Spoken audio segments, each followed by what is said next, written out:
everyone, 안녕하세요, नमस्ते, होला and hello फिर से guys welcome back to my YouTube channel. आप लोग इस वक्त देख रहे हैं मेरा यूट्यूब चैनल मानो इन कोरिया।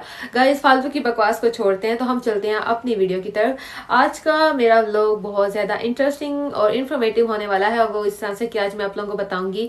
पहला सवाल कि मेरा साउथ कोरिया के अंदर कौन सा वीजा है और मैं किस वीजे पर यहाँ हूँ। दूसरा सवाल मैं कितने अरसे से कोरिया में हूँ। तीसरा सवाल मेरा कोरिया का एक्सपीरियंस कैसा रहा। और चौथा सवाल अगर आप में से कोई इंसान साउथ कोरिया विजिट करना चाहता है लाइक स्टडी के लिए, काम के लिए, टूर विजिट के लिए या बिजनेस या किसी भी तरीके से कोई बंदा यहाँ आना चाहता है तो उससे रिलेटेड मैं आज आप लोगों के साथ जो इम्पोर्टेंट चीजें जो आप लोगों को करनी चाहिए वो आप लोगों को बताऊंगी।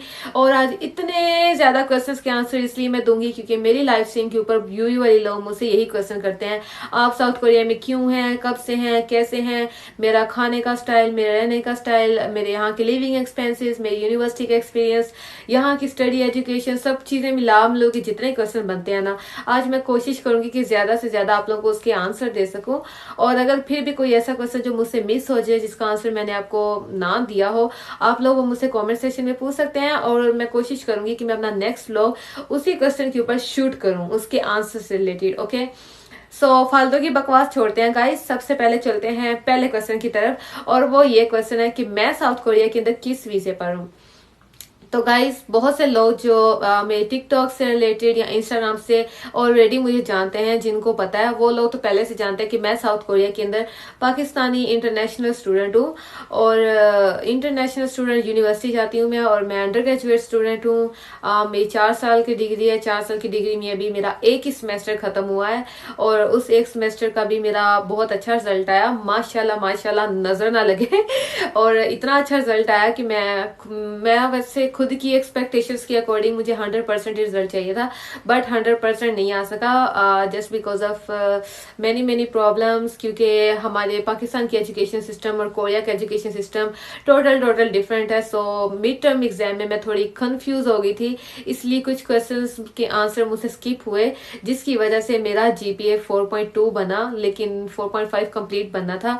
परसेंटेज देखी जाए तो 100 आउट ऑफ 95.6 परसेंटेज मेरी बनती है और माशाल्लाह से अगर आप लोग सोचे तो ये बहुत अच्छा मेरा जीपीए आया है और मेरे घर वाले मेरे इस जीपीए से बहुत ज्यादा खुश हैं और इंशाल्लाह नेक्स्ट मंथ से मेरा सेकंड सेमेस्टर भी स्टार्ट होने जा रहा है।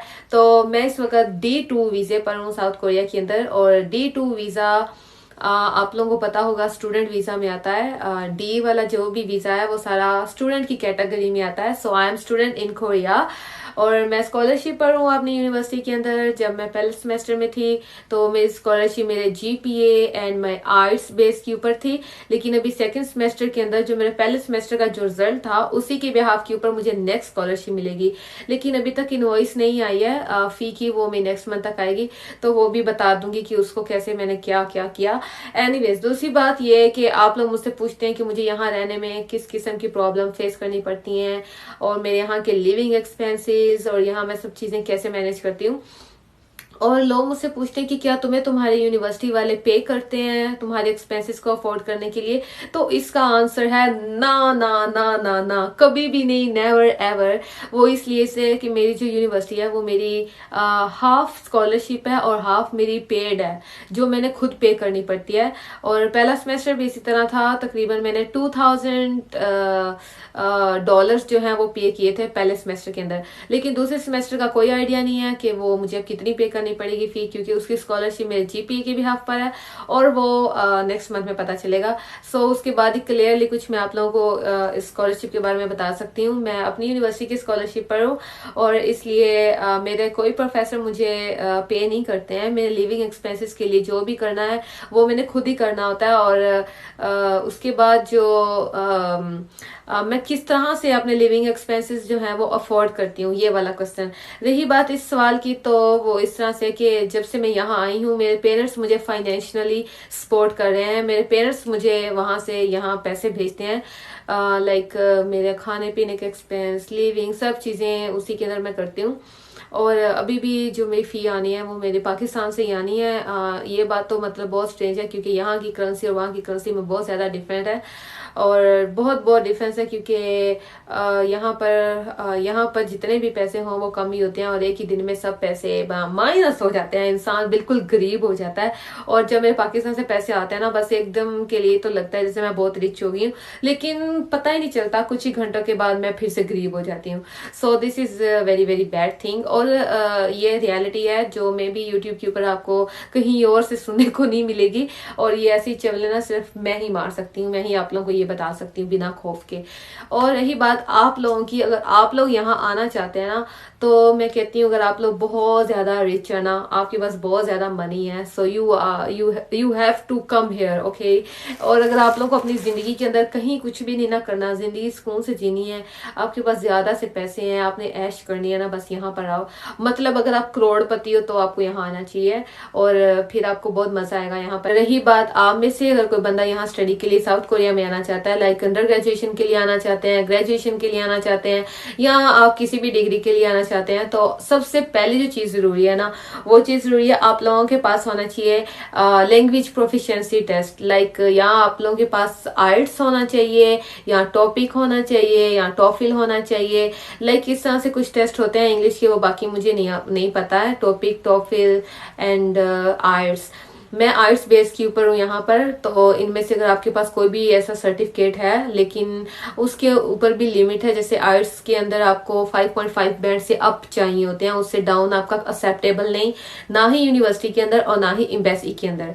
सेम एज जैसे टॉपिक है, टॉपिक भी आपका लेवल 3 से अप होना चाहिए, लेवल 3 to 6, 3 से नीचे नहीं होना चाहिए, नहीं तो आपका यूनिवर्सिटी में एडमिशन भी नहीं होगा और आपके वहां पर भी पैसे जाया हो जाएंगे। सो जब भी अगर आपने इस वीजा का प्रोसेस करना है, चाहे वो कंट्री कोई भी हो, कोरिया हो, जापान हो, या कोई भी जगह हो ना, अगर आपने कोई भी इंग्लिश प्रोफिशिएंसी का टेस्ट देना है या कोरियन का, तो आप दोनों टेस्टों के लिए अच्छी सी तैयारी करें, अच्छी सी तैयारी करके फुल प्रिपेयर होकर अच्छा सा एग्जाम दें और ज्यादा से ज्यादा स्कोर हाई करने की कोशिश करें, जिसका फायदा ये होगा कि आप लोगों को बड़ी इज्जत और बड़ी ऑनर के साथ यूनिवर्सिटी में एडमिशन भी मिलेगा, स्कॉलरशिप भी मिलेगी और एम्बेसी में आपको वीजा मिलने के भी चांसेस ज्यादा होते हैं। सो जान मत छुड़ाएं इन टेस्टों से। अगर आप लोग कहीं पर भी मूव ऑन होना चाहते हैं, लाइक इन कोरिया और in foreign life, okay, as a foreigner, अगर आप जाना चाहते हैं कहीं पर भी, तो आप अच्छे से अच्छे स्कोर बैंड करें लाइक आर्ट्स वगैरह में, और अपना जीपीए आपको ज्यादा से ज्यादा स्ट्रॉन्ग रखना है, क्योंकि यही कुछ चीजें हैं जो यूनिवर्सिटी और एम्बेसी देखते हैं एक अच्छे स्टूडेंट के अंदर। आपका जीपीए अच्छा होना चाहिए, ये नहीं कि लास्ट प्रीवियस डिग्री, लास्ट आपकी प्रीवियस 2 डिग्रीज हैं, 3 डिग्री हैं, ये जितनी भी डिग्रीज हैं उन सबका जीपीए आपका अच्छे से अच्छा होना चाहिए। जितना आपका जीपीए अच्छा होगा, जितना आपके आर्ट्स के या टॉपिक के स्कोर्स और बैंड्स अच्छे होंगे, आपके उतने ही चांसेस बढ़ जाते हैं नई यूनिवर्सिटी के अंदर एडमिशन के लिए भी और एम्बेसी के अंदर भी अपने वीजा की फाइल को चांसेस, वीजा लगने के चांसेस भी ज्यादा हो जाते हैं। सो आप लोगों को सबसे ज्यादा अगर किसी स्टूडेंट को फोकस करना है तो अपनी लैंग्वेज प्रोफिशिएंसी पर ही करना है। और दूसरी चीज ये आ जाती है कि आपका एडमिशन यहाँ यूनिवर्सिटी के अंदर, लाइक मैंने मेरा 2 साल की मेरी रिसर्च है साउथ कोरिया की यूनिवर्सिटी के अंदर एडमिशन और ये सब चीजों का, इसलिए मैं जब यहाँ आई थी तो मेरा काफी वीजा का प्रॉब्लम बना। मैं यहाँ पर बहुत सी यूनिवर्सिटीज के अंदर मेरा एडमिशन भी इजीली हो गया, क्योंकि यूनिवर्सिटी तक को यहाँ सब कुछ मैं सही से मैनेज कर लेती थी। लेकिन जब भी बात आती थी एम्बेसी की, एम्बेसी वाले वीजा डिनाई कर देते थे, और ये वाला जो प्रॉब्लम है ना, ये बहुत से स्टूडेंट को फेस करना पड़ता है। क्योंकि मैं जब पाकिस्तान में थी ना, मेरे साथ जितने भी स्टूडेंट्स थे ना, यूजुअली 98% स्टूडेंट्स के साथ ऐसा ही हुआ कि उनका वीजा डिनाई हुआ। कोई एक आधा स्टूडेंट ऐसा था जिसका अप्रूवल मिली, और वो भी पीएचडी स्टूडेंट के लिए। उसके बाद जो ज्यादा जरूरी चीज आती है वो है आपके डॉक्यूमेंट्स की वेरिफिकेशन। विदाउट डॉक्यूमेंट्स की वेरिफिकेशन के आपके डॉक्यूमेंट्स ना तो यहाँ कोरिया में यूनिवर्सिटी एक्सेप्ट करती है और ना ही एम्बेसी, क्योंकि उनको लगता है विदाउट वेरिफिकेशन मतलब कि एक डाउट सा रहता है कि क्या इसके पास फेक डिग्री तो नहीं या कुछ चीज फेक तो नहीं। इसलिए अपने डॉक्यूमेंट्स को ऑथेंटिक करने के लिए उनकी वेरिफिकेशन जरूरी है। और वेरिफिकेशन के जो 4 प्रोसेस है, आई थिंक लाइक सबसे पहले आपकी जो डिग्री है, अगर फॉर एग्जांपल आप मैट्रिक आपने किया है तो जो आपकी मैट्रिक की डिग्री है वो पहले जिस स्कूल से आप पढ़े हैं वहां से वेरीफाई होगी। फिर आपकी जैसे आप पंजाब बोर्ड से पढ़े हैं, जो सा भी आपका बोर्ड है उस बोर्ड के अंदर से होगी। उस बोर्ड के बाद से आईबीसीसी से होगी, आईबीसीसी के बाद से फॉरेन अफेयर्स से, और फॉरेन अफेयर्स के बाद से अगर आप कोरिया में आना चाहते हैं तो कोरियन एम्बेसी से जो काउंसलर है उससे वेरीफाइड करवानी है। तो ये आई थिंक 5 स्टेप बन गए और इन 5 से आपके डॉक्यूमेंट्स को गुजरना पड़ता है। फिर आपके डॉक्यूमेंट्स जो हैं वो पूरे पूरे उनकी बैक साइड जो है वो इतनी स्टैम्प्स उसके ऊपर लग जाती हैं कि इतनी इतनी इतनी इतनी के आपको अपने डॉक्यूमेंट्स अपनी डिग्रीज देखकर लगता है कि आपके सारे उन्होंने पकड़ के वेस्ट कर दिए है और ये सब श्रेगी में जाने वाले हैं। आई मीन टू से सब वेस्ट हो गया और अभी इनको फाड़ के फेंक दो। आप सबसे पहले अपने डॉक्यूमेंट्स क्लियर करें, कंप्लीट करें, अपनी फाइल रेडी करें और उसके बाद अपनी लैंग्वेज प्रोफिशिएंसी का सर्टिफिकेट जो है उसको सबसे पहले अचीव करें, वो सबसे ज़्यादा ज़रूरी है। तो इस तरह से आप यहाँ यूनिवर्सिटी के लिए सबसे पहले अप्लाई करते हैं। जब आपका यूनिवर्सिटी में अप्लाई कर लेते हैं उसके बाद आपका इंटरव्यू होता है, डॉक्यूमेंट्स की सिलेक्शन होती है। सब प्रोसेस से गुजरने के बाद आपने यहाँ जितनी आपकी फ़ी बनती है आपने वो फ़ी सबमिट करवानी है। फ़ी को सबमिट करवाने के बाद आपका तकरीबन ये यूनिवर्सिटी आपको लेटर्स दे देती है, 4-5 लेटर्स देती है। वो 4-5 लेटर्स और पाकिस्तानी आपकी जितनी एजुकेशन है वो सारे डॉक्यूमेंट्स, आपकी फैमिली रजिस्ट्रेशन सर्टिफिकेट, FRC और आपके जितने भी डॉक्यूमेंट्स, मतलब आपकी पिदाई से लेके अब तक जितने आपकी फ़ाइल बनती है ना, वो सारी फाइल को इकट्ठा करना है। उसके बाद वीज़ा एप्लीकेशन फॉर्म आपको इंटरनेट से डाउनलोड करना पड़ेगा। वो सारे पेपर्स को एक तरतीब के साथ लगाकर आपको चले जाना है सुबह सुबह 8-9 बजे एम्बेसी में, और एम्बेसी में जाकर आपने उसको सबमिट करवाना है और आफ्टर 2 to 3 वीक्स आपके वीजे का स्टेटस आ जाता है और इस तरह से आप कोरिया में आ सकते हैं स्टडी के लिए। और अगर आप लोग सोच रहे हैं कि आप साउथ कोरिया आना चाहते हैं वर्क के लिए, वर्क वीजे पर, तो साउथ कोरिया का जो वर्क वीज़ा है वो आप लोग डायरेक्ट यहाँ कंपनी में अप्लाई नहीं कर सकते हैं। वर्क परमिट होता है यहाँ पर और वो कोरिया गवर्नमेंट के थ्रू पाकिस्तान गवर्नमेंट में आते हैं। हर साल के साल उसकी आती हैं लकी ड्रा। ओके, वो लकी ड्रा के थ्रू आप अप्लाई कर सकते हैं और उसका प्रोसेस टोटली डिफरेंट है और वो सारा गवर्नमेंट के थ्रू काम होता है। सो वो काम बहुत ढीला ढीला होता है, लेकिन अब जाकर इस साल में काफ़ी फास्ट कर दिया सब चीज़ों को। उसके लिए सबसे पहला जो प्रोसेस होता है वो आई थिंक जनवरी नहीं तो फरवरी के अंदर उसके लकी ड्रा आते हैं। आपने 500 रुपया बैंक में जमा कराना होता है और अप्लाई करना होता है। फिर लकी ड्रा के अंदर आपकी सिलेक्शन होती है।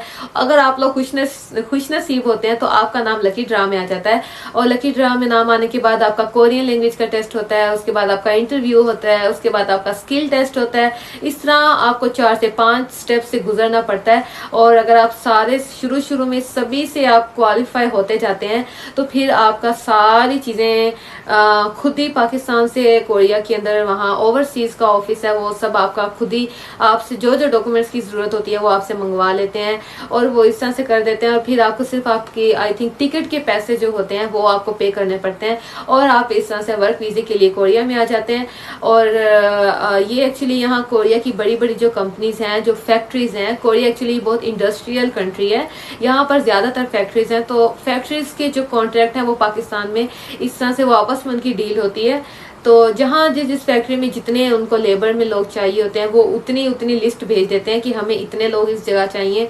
इस तरह कोरिया के अंदर जो डिफरेंट सिटीज़ हैं उसके अंदर लेबर्स की डिवीजन कर देते हैं, कुछ लोग इधर, कुछ लोग इधर, कुछ लोग इधर। और इसके लिए एजुकेशन की कोई उम्र, कोई किसी चीज़ की ज़रूरत नहीं होती, बस एक कैजुअल चीज़ देखते हैं। 18 साल से लेकर आई थिंक 30 साल या 40 साल तक उसकी एज लिमिट है और उसके अंदर आपके सिर्फ टिकट के पैसे लगते हैं। और अगर आप लोग लकी होते हैं तो आप लोग यहाँ आ जाते हैं और आके आप काम करते हैं और यहाँ फिर आप सिर्फ काम कर सकते हैं, सोते हैं, खाते हैं, पीते हैं और काम ही करते हैं। और बहुत सी फैक्ट्रीज आपको रिहाइश भी देती हैं साथ में। अगर वो आपको रिहाइश नहीं देती तो आपको एक अलाउंस दे देती हैं जिसके लिए आप अपने लिविंग 1 लाख देते हैं रहने का। अगर आपको रिहाइश नहीं देते तो वो 1 लाख से आप वो सब कर सकते हैं।